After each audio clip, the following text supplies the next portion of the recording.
All right, hi guys. We're back in Maya here, and I have a sample scene set up to illustrate the two ways that you can extrude geometry along a path. And the reason that you might want to do this, I just have a simple example here where you have a lamp and a plug over here, and you would want to have a cord run out of the back of the lamp and then eventually connect to the wall.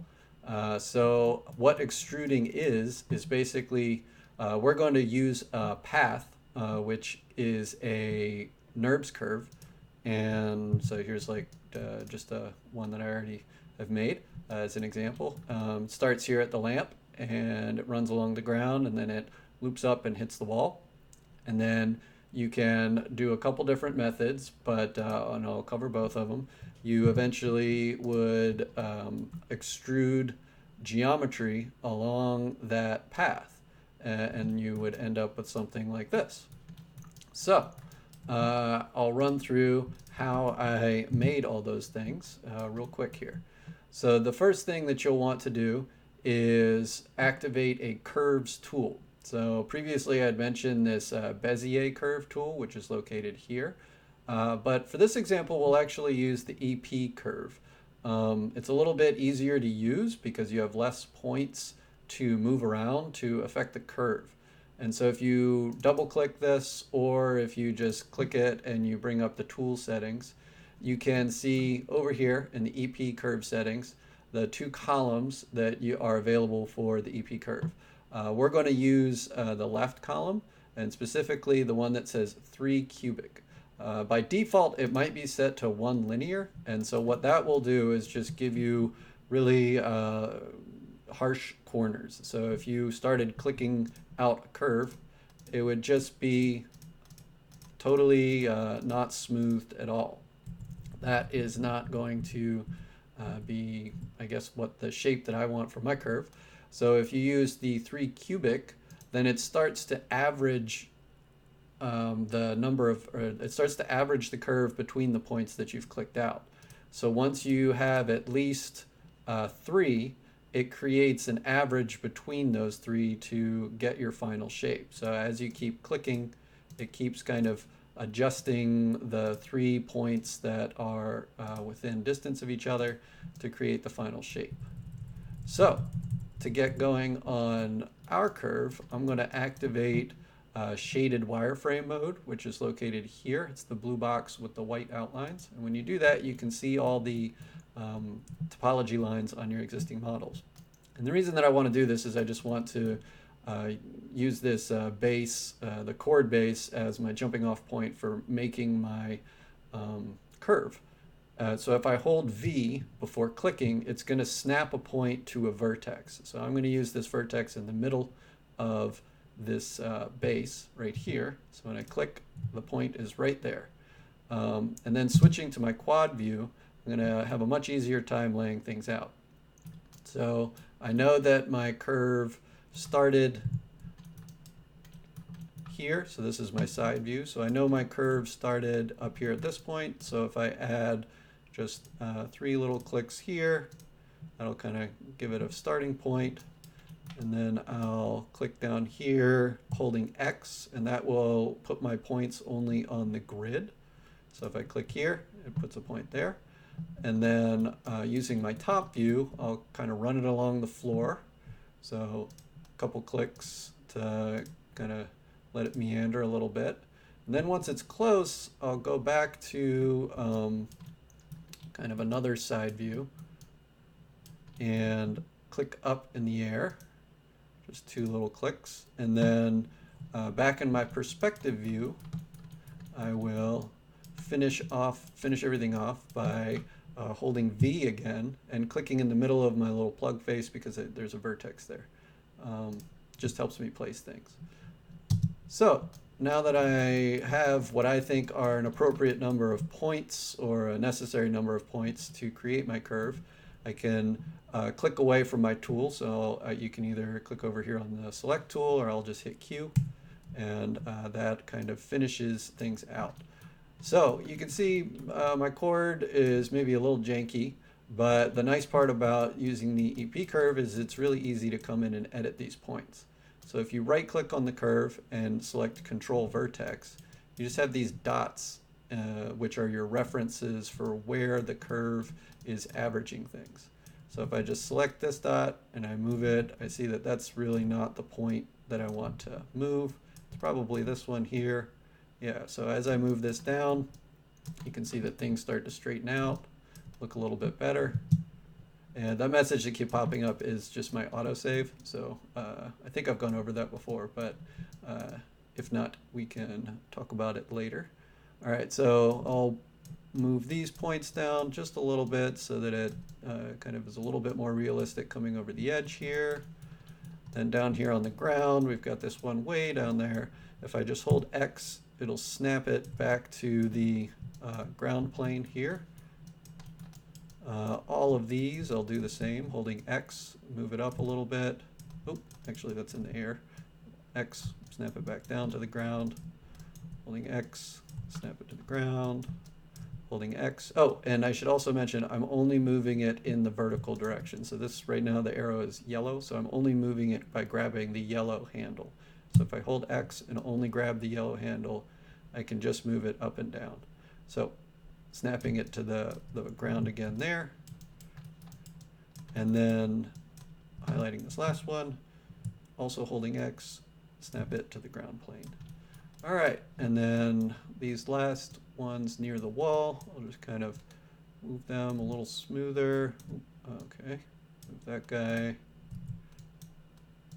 move that one, and that one to end. Okay, cool. Pretty happy with this shape.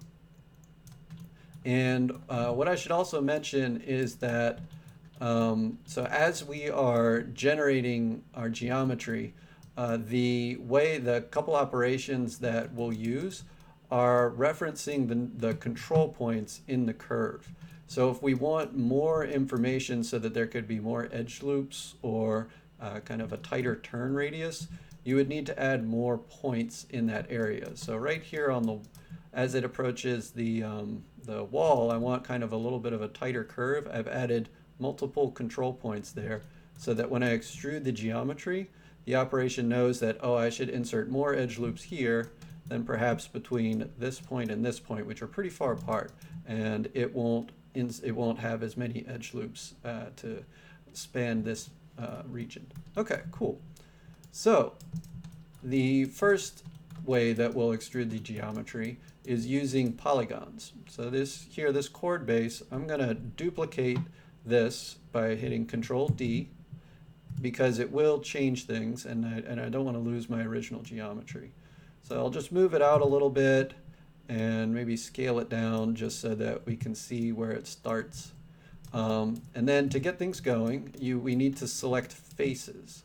So if you right click on it and hover over face and let go, you can see right now all the faces are selected. So I'll click away just to kind of clear things. I'll switch over to wireframe mode so that I can see what's going on inside.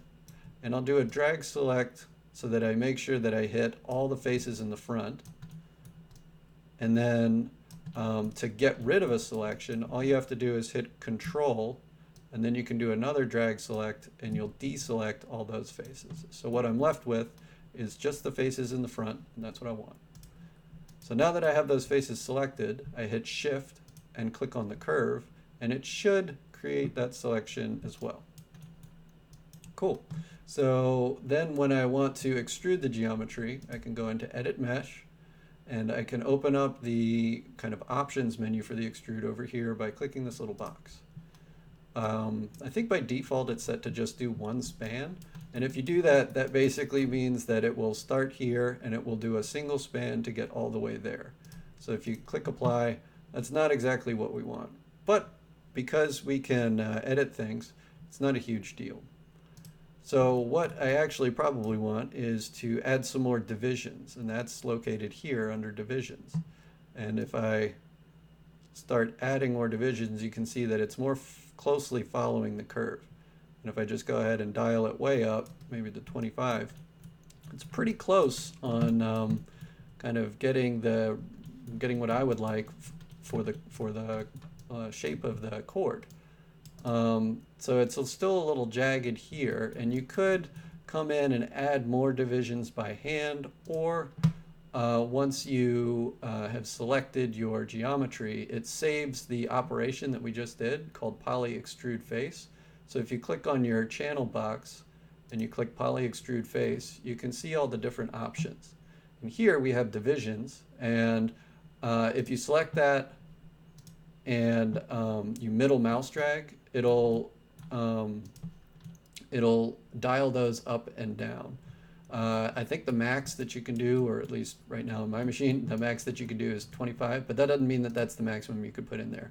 So you could click on the actual number and type in the number of divisions that you want, and it will respect that. It's 25 wouldn't be the ceiling. You could keep going in and adding more divisions to get a cleaner edge, or a kind of a rounder curve.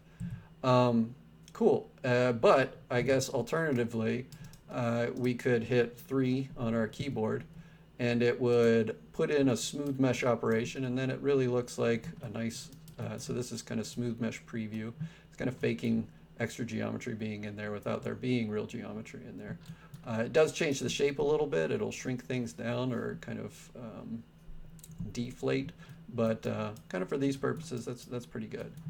So this is pretty close, but maybe I wanted a little bit more control over the shape of the chord after I've extruded it. And so the second method for extruding geometry is using 2 splines instead of a spline and a piece of geometry, or a spline and polygons. So I'll just hide this chord by hitting Control H. That hides that. So what I'm going to make now is just a simple curves surface, and located in the tab, you can click on the circle and it'll make a circle here. And so you can see that this circle, if you right click on it and hover over control vertexes, is made of 8 control points. And just like this curve that we made, it's averaging things between these points so that you do get this nice round circle. The way that we're going to extrude, it does pay attention to the number of points here in the circle, so that will come into play later. But I'm just going to go ahead and move this up close to the other curve. It's not necessary to actually have this second curve be anywhere close to the other one. Like when we extruded the geometry, it was important that the geometry was here to begin with so that it could follow the face. With this one, we can actually just say reference this shape for the profile that's going to be extruded along here. And then we can also kind of keep editing it, which is pretty cool. So if I have my circle, I'm thinking maybe that's a good width for my chord. I'll select my chord profile and then the chord path. And then under the surfaces menu, I can click that, and it also has an extrude operation. And I'll hit the dialog box here so that we can see what are the current settings. So by default, things are set to the style that will be extruded is a tube, which is what we want. But then we do need to change a couple things here so that the geometry will be along the path versus just flying out in the air somewhere. So where we want the position to be is actually along the path, and we want the pivot to be part of the component, which is this thing. So by clicking both of these, when we apply the operation, it'll follow along the curve, versus if we had left them by default and we hit the operation, you can see that it is generated from where the curve is, and it kind of follows over here. So we don't want that. We want it to follow the curve. So I select both of these and I hit, and actually, instead of NURBS, I want to actually export polygons. So when I select that, we get a couple more options. And we want to switch, instead of triangles, we want it to be quads, because those work a little bit better for modeling. And then underneath the tessellation method, just select general. These drop downs will control how much or how many divisions are going to be in the geometry when it gets extruded. The simplest way I've found, or the most straightforward way of understanding things, is to set both of them to this bottom option, which is per span number of isoparms. And so what that means is this curve is made up of these points, right? 1, 2, 3, 4. And so the V-type is going to look at how many divisions we put between each of these points. So if I dial this to 1, that'll mean that there'll be a edge ring here at the beginning, and then the next one won't be until this control point. But if I were to dial that to 2, then that would mean that there would be an edge ring here at the beginning, one halfway, and then one at the next control point. And this circle already has 8, so I think 8 is a good number of divisions to be along the profile of the geometry. That's the U-type, and then the V-type is how many divisions will be along the path. And I'll actually start with, well, I'll start with 2 and see what that looks like. Cool, so when I hit apply, oh, sorry, I'm in component mode. So you want to make sure that you select your circle and then select your path and you hit apply. And so, oh, it actually switched back to this per surface number of isoparms. That is not what we want, but you can still change that on the fly. So if I click the NURBS tessellate option, and then I do the U-type, and I switch it back to the per span, the bottom option here, then we're going to get the 8 dots, which are the 8 divisions, which is what we want. So the first thing that you might notice is that by default, the objects are black, and this is easy to fix, but right now, so what this means is that the normals are faced the wrong direction, and that's kind of, that's because by default, the normals are faced the wrong direction on this circle. So you can keep editing the back and forth between the two because they're still linked. So if I select the NURBS circle, and then I select deform, or sorry, and then I select surfaces, all the way at the bottom, there's this option for reverse direction. And when you click that, it flips them to face the right way out because we changed how the circle is faced, which is kind of cool. All right, and so in addition to being able to change the direction of the polygons, if I adjust the size of this circle, it will update the chord as well. So you have a little bit more editability doing this method, when you have 2 curves, versus the geometry, which once you've extruded it, you don't have a lot of control over the profile anymore. And so what if I wanted to change the kind of profile of this even more dramatically? So if I scale kind of out, I can make it a little flatter, and then I could even go in and start editing the control points. So if I scale these in towards each other like that, and then I scale these out and in a little bit, then I get this shape, which is kind of a little bit more like what I think of when I think of a chord. So once you've done that, you can still come in and edit the number of spans that are happening here. So right now it's a little jagged. So if I up the number under the V-type to 3, you get an extra division, which is looking a little bit better. But maybe I'll do even one more. There we go. That's looking pretty good. So now, if I were to do hit 3 on my keyboard, I could do a smooth mesh preview of that. And we have, and then I click off of my wireframe shaded view. You can see that this is really starting to kind of resemble more of a chord. The final thing that you can do is related to smooth mesh preview. So if I go back to 1, this is representing the normal look of things without any smoothing on there. When I hit 3, it's averaging things as best it can. But say I wanted this middle line to be a little bit sharper.